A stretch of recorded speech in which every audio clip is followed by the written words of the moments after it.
కేవలం 6 దేశాలు కనుక ఈ యుద్ధంలో పాలుపంచుకుంటే ఆటోమేటిక్గా ప్రపంచ యుద్ధం జరిగిపోయినట్లే లెక్క. ఆ 6 దేశాలు ఏమిటి? అసలు ఈ పాలస్తీనా ఇజ్రాయెల్ యొక్క యుద్ధానికి, ప్రపంచ యుద్ధానికి కారణం ఏంటి? ఏ దేశం వెనుక ఏ దేశం సపోర్ట్ ఇస్తుంది, ఏ దేశం మద్దతు తెలుపుతుంది, ఏ దేశం సాంఘీభావంగా నిలబడుతుంది అనే విషయాలు స్పష్టంగా సింపుల్గా అర్థమయ్యేలాగా మనం మాట్లాడుకుందాం మిత్రులారా. అది ఏమిటంటే, వాస్తవానికి ప్రపంచంలో అత్యంత బలమైన దేశాలుగా, సైనిక సామర్థ్యం కలిగిన దేశాలుగా మనం చెప్పుకుంటే మొదటి స్థానంలో అమెరికా ఉంటుంది. అమెరికా సైనిక సామర్థ్యంలో మొదటి దేశంగా అనేక రకాల రుజువులు మనకు కనబడుతున్నాయి. దాన్ని రెండో స్థానంలో కనుక మనం చూసుకుంటే ఇది రష్యా. ఎందుకంటే రష్యా అమెరికాతో పోటీ పడగల సామర్థ్యం, సైనిక సామర్థ్యం కలిగి ఉన్నటువంటి దేశాల్లో రష్యా ఒకటి. అయితే ఈ రెండు కూడా మొదటి 2 స్థానాల్లో నిలుస్తాయి. ఇక మూడో స్థానానికి వస్తే ఇది చైనా. చైనా కూడా చాలా సైనికపరమైనటువంటి, చాలా బలిష్టమైనటువంటి దేశాల్లో చైనా కూడా ఒకటి. ఇది 3వ స్థానంలోకి వస్తుంది. ఇక 4వ స్థానంలో నిలిచేటువంటి మన భారతదేశం. మన భారతదేశం సైనిక పరంగా, ఆపరేషన్ పరంగా, ఎన్నో విజయాల పరంగా, శక్తి సామర్థ్యాల పరంగా, ధైర్య సాహసాల పరంగా, అంకిత భావం పరంగా కూడా ఈ 4వ స్థానంలో ఉన్నటువంటి భారతదేశం కూడా చాలా కీలకంగా ఇప్పుడు జరగబోయే ప్రపంచ యుద్ధంలో ఇది చాలా కీలక స్థానంలో ఉంది. ఇక చిన్న దేశంగా కనిపించేటువంటి, సాదాసీదాగా కనిపించేటువంటి, భౌగోళికంగా చాలా చిన్నగా కనిపించేటువంటి జపాన్. ఈ జపాన్ చిన్నగా కనిపించినప్పటికీ కూడా దీని దగ్గర ఉన్నటువంటి ఆయుధ సంపత్తి కావచ్చు, టెక్నాలజీ కావచ్చు చాలా అద్భుతంగా ఉంటుంది. ఇది కూడా చాలా అద్భుతమైన దేశంగా, సైనిక సామర్థ్యం కలిగినటువంటి దేశంగా మనం చూసుకోవచ్చు. ఇక 6వ దేశంగా చూసుకుంటే జర్మనీ. ఈ జర్మనీ దేశం కూడా చాలా చాలా పటిష్టమైనటువంటి దేశం. ఎందుకంటే మొదటి 2 ప్రపంచ యుద్ధాల్లో జర్మనీ పోషించినటువంటి పాత్ర చాలా కీలకం. అయితే ఈ జర్మనీ. ఇక 7వ స్థానానికి వస్తే ఇజ్రాయెల్.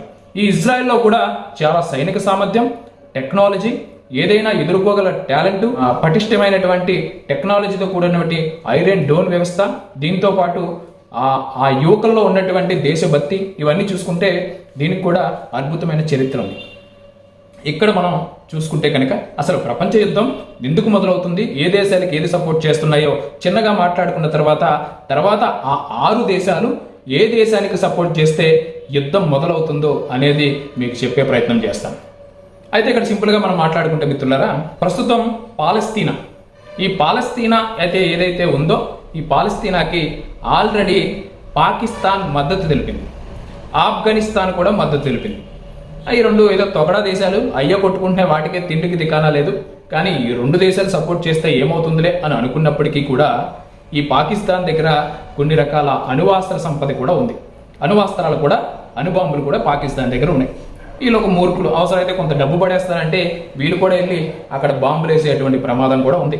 ఎందుకంటే కకృతి పడే దేశాలు. ఇక దీనికి ఇరాన్ కూడా సపోర్ట్గా నిలుస్తుంది. ఇరాన్ కూడా ఈ పాలస్తీనాకి సపోర్ట్గా నిలుస్తుంది. సరే, ఇరాన్ దగ్గర కూడా మంచి వ్యవస్థ ఉంది.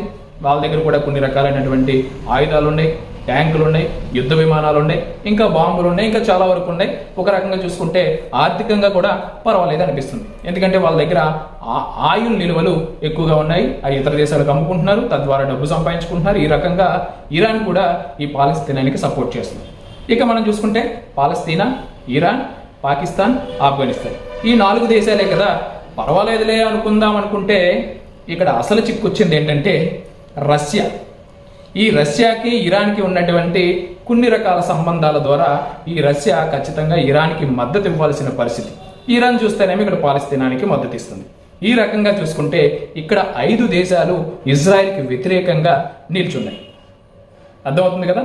ఇప్పుడు ఈ 5 దేశాలు కలిపి ఇజ్రాయెల్కి వ్యతిరేకంగా స్టేట్మెంట్లు ఇచ్చినప్పుడు మిగిలిన ముస్లిం దేశాలు చాలా వరకు ఉన్నాయండి. కువైట్, సౌదీ, దాంతోపాటు ఈజిప్ట్. ఈ 3 దేశాలు కూడా ఈ యొక్క పాలస్తీనాకి మద్దతుగా నిలిచేటువంటి అవకాశం 180% ఉంది. ఎందుకంటే అంతకు ముందే ఇవి ఇజ్రాయెల్తో యుద్ధం చేసినప్పుడు కలిసి పనిచేసాయి కూడా. ఇక దీంతో పాటు మిగిలినటువంటి ముస్లిం కంట్రీస్లో చాలా వరకు 185% ఈ పాలస్తీనానికి, ఎందుకంటే అలా మత ప్రాతిపదికన సపోర్ట్ చేసే అవకాశాలు చాలా ఉన్నాయి. అంటే ఇక్కడ ఏమవుతుంది, సుమారు ఈ 8 దేశాలే కాకుండా వీటితో పాటు మరో 5 ముస్లిం కంట్రీస్ కూడా ఈ యుద్ధంలో అవసరమైతే పాల్గొనే అవకాశం కూడా ఉంది. అర్థమవుతుంది కదండి. అంటే సుమారు ఇక్కడ 10 నుంచి 15 దేశాలు ఇక్కడ పాలస్తీనాకి సపోర్ట్గా నిల్చునే అవకాశం ఉంది. వాటిలో బలమైన దేశంగా రష్యా మనం చూడొచ్చు. ఇక్కడ ఇంకా ఈ ఇజ్రాయెల్ వైపు పోరాడేటువంటి ఆ యుద్ధంలో పాలు పంచుకునే అవకాశం ఉన్నటువంటి దేశాలు మనం చూసుకుంటే, మొట్టమొదటిగా ఇజ్రాయెల్కును భారత్కి ఉన్నటువంటి అభినాభావం సంబంధం, ఎన్నో రకాల ఒప్పందాల ద్వారా భారత్ కూడా ఇజ్రాయెల్కి సపోర్ట్ చేస్తుంది. దానితో పాటు మన నరేంద్ర మోదీ గారు కూడా ఆ స్టేట్మెంట్ కూడా చేశారు, మేము ఇజ్రాయెల్కి సపోర్ట్గా ఉన్నాము అని చెప్పి నరేంద్ర మోదీ గారు కూడా స్టేట్మెంట్ ఇచ్చారు. దీనికి తోడు ఇజ్రాయెల్కి ఎంతో బలమైనటువంటి స్నేహం ఉన్నటువంటి అమెరికా, ఈ అమెరికా కూడా ఇజ్రాయెల్కి సపోర్ట్గా ఉంది. దీనికి తోడు జర్మనీ, ఈ జర్మనీ దేశం కూడా ఇజ్రాయెల్కి సపోర్ట్గానే ఉంది. ఇక్కడ జర్మనీ, అమెరికా, భారత్ ఈ 3 దేశాలు కలుపుకుంటే సుమారు ఏదైతే ఈ 15 దేశాలు సపోర్ట్గా నిలబడుతున్నటువంటి దేశాల్లో ఒక్క రష్యాని మినహాయిస్తే ఈ 3 దేశాలు కలిపి మిగిలిన అన్ని దేశాలను కూడా ఓడించే సామర్థ్యం ఏంటంటే ఇజ్రాయెల్, అమెరికా, జర్మనీ, భారత్ ఈ 4 దేశాలు కలిసినాయి అంటే కనుక ఒక్క రష్యాను మినహాయించి మిగిలిన ఏదైతే పాకిస్తాన్, ఆఫ్ఘనిస్తాన్, సౌదీ, కువైట్ ఇవన్నీ దేశాలను కూడా ఓడించేటువంటి సామర్థ్యం ఉంది. కానీ ఒక రష్యా వాళ్ళతో కలవడం ద్వారా ఇక్కడ వార్ అనేది చాలా తీవ్ర స్థాయిగా మారుతుంది. ఇక్కడ ఇంకొక విషయం మనం చూసుకుంటే కనుక ఇక్కడ ఆస్ట్రేలియా, ఇంకా చైనా, ఇంకా జపాన్ ఏంటండి, ఆస్ట్రేలియా, చైనా, జపాన్ ఈ 3 దేశాలు ఎవరికి మద్దతు ఇస్తాయి అని మనం ఆలోచించుకుంటే, ఏదైతే జపాన్కి, అమెరికాకి, భారత్కి ఉన్నటువంటి సంబంధాల ద్వారా జపాన్ చిన్న దేశంగా కనిపించినప్పటికీ కూడా చాలా పవర్ఫుల్ కంట్రీ, ఆ దేశం కూడా ఇటువైపు ఇజ్రాయెల్ వైపు మళ్ళీ అవకాశం ఉంది. కాకపోతే ఇక్కడ చైనా అనేది చాలా కీలకంగా మారే అవకాశం ఉంది. ఎందుకంటే చైనా అనేది ప్రపంచంలో మూడో అతి ప్రమాదకరమైనటువంటి దేశాల్లో చైనా ఒకటి కనుక, ఈ చైనా కనుక పొరపాటున రష్యాకి వీళ్ళకి ఉన్నటువంటి సంబంధం కావచ్చు, లేదా అక్కడ ఏదైతే అరబ్ కంట్రీస్ నుండి వస్తున్నటువంటి ఆయిల్ దిగుమతుల మీద ఆసక్తి కలిగి ఏమైనా కనుక ఒక్క మాట స్టెప్ అటు ఏదైతే పాలస్తీనా వైపు మొగ్గు చూపిందా ఏంటండి, ఈ చైనా కనుక పాలస్తీనా వైపు, రష్యా వైపు అక్కడ ఆయిల్ నిలువలు ఉన్నాయి కాబట్టి ఆ వైపు కనుక తిన్నగా ఒక స్టెప్ ముందుకేసి నేను పాలస్తీనాకి సపోర్ట్గా ఉన్నాను అని ప్రకటిస్తే మాత్రం ఇక్కడ వార్ అనేది చాలా తీవ్ర స్థాయిలో ఉంటుంది. ఎందుకంటే ఈ పక్క ఉన్నటువంటి దేశాలు సామాన్యమైన దేశాలు కాదు. ఎందుకంటే అమెరికా, జర్మనీ, భారత్ ఈ 3 కూడా చాలా పటిష్టమైన దేశాల్లో తీవ్ర స్థాయిలో పోరాడగలటువంటి సామర్థ్యం ఉన్నటువంటి దేశాలు. ఆ పక్క చూస్తేనేమో పక్క రష్యా, మరో పక్క ఏమో చైనా, ఈ పక్కన పాకిస్తాన్, ఆఫ్ఘనిస్తాన్, ఆ పక్కన అరబ్ కంట్రీస్. ఇలా చూసుకుంటే తీవ్రవాద భావజాలం ఉన్నటువంటి ఎక్కువ కంట్రీస్ అటు ఉండటంతో పాటు బలమైన 2 దేశాలు ఆ పక్క ఉన్నాయి. ఈ పక్కన చూస్తే చిన్న చిన్న జపాన్, ఇజ్రాయెల్, జర్మనీ లాంటి దేశాలతో పాటు బలమైనటువంటి సైనిక వ్యవస్థ కలిగినటువంటి అమెరికా, భారత్ కూడా ఈ వైపు ఉన్నాయి. అంటే ప్రపంచంలో అతి పెద్ద 4 సైనిక వ్యవస్థలు కలిగినటువంటి దేశాలు కనుక అటు 2 ఇటు 2గా మారితే మిగిలిన చిన్న దేశాలు ఇటు 10 అటు 10 మారే అవకాశం ఉంది. ఎందుకంటే భారత్కి, అమెరికాకి సపోర్ట్ చేసేటువంటి దేశాలు ఈ ప్రపంచంలో 20కి పైగా ఉన్నాయి.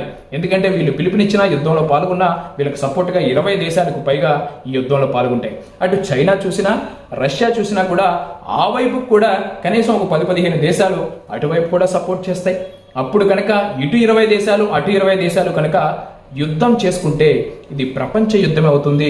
ఇప్పుడున్నటువంటి ఆయుధ సంపత్తి ప్రకారంగా చూసుకున్నా, అణుబాంబుల ప్రకారంగా చూసుకున్నా, ఫైటర్ జట్ల ప్రకారంగా చూసుకున్నా, జలాంతరగాముల ప్రకారంగా చూసుకున్నా కూడా ప్రపంచం అనేది చాలా తీవ్ర స్థాయిలో నష్టపోయేటువంటి ప్రమాదం ఉంది. కానీ మేము చెప్పేది ఏంటంటే మిత్రులారా, ఒక ఉగ్రవాద దేశమైనటువంటి నిరంతరం పగ ప్రతీకారాలతో రగిలిపోతున్నటువంటి ఒక దేశం ఇంకొక చిన్న దేశం మీద వాళ్ళొక భూభాగం, వాళ్ళొక గుడి ఉందని దాడి చేసింది. ఇటు నుండి వాళ్ళు దాడి చేసుకుంటున్నారు. తీవ్ర స్థాయిలో యుద్ధం జరుగుతుంది. సుమారు 50 చోట్ల ఈ హమాస్ తీవ్రవాదులు ఉన్నటువంటి ప్రదేశాల్లో, పాలస్తీనా ప్రదేశాల్లో ఈ యొక్క ఇజ్రాయెల్ 54 చోట్లకు పైగా దాడి చేసి ఎన్నో బిల్డింగ్లు పడగొట్టడంతో పాటు చాలా వరకు శ్మశానాలుగా మార్చేసినటువంటి, ఒక రకంగా చెప్పాలంటే 70% పైగా ధ్వంసమైనట్లుగానే మనకు కనబడుతుంది.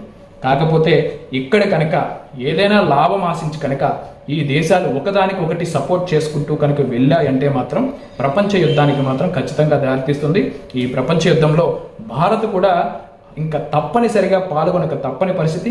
ఆ రకంగా ప్రపంచంలో అనేక మంది ప్రాణాలు పోగొట్టుకునే అవకాశం ఉంది.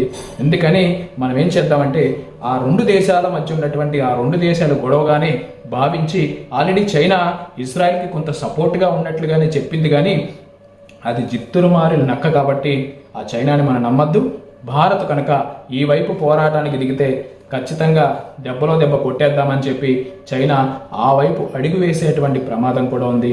ఆ తర్వాత చిన్న చిన్న దేశాలుగా ఉన్నటువంటి సుమారు 10-15 దేశాలు ఆ దేశ చరిత్రతో పాటు భౌగోళిక ఒక స్వరూపాన్ని కూడా మార్చేసుకొని ఏదో ఒక దేశంలో కలిసిపోయేటువంటి ప్రమాదం ఉంది.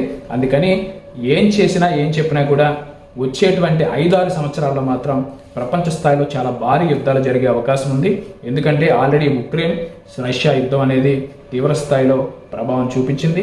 ఇప్పుడు ఏదైతే పాలస్తీనా ఇజ్రాయెల్ అనేది చిన్న దేశాలు కాబట్టి అంతో కొంత ప్రభావం చూపిస్తుంది. రెండు పెద్ద దేశాల మధ్య మాత్రం యుద్ధం జరిగిందంటే మాత్రం చాలా తీవ్ర స్థాయిలో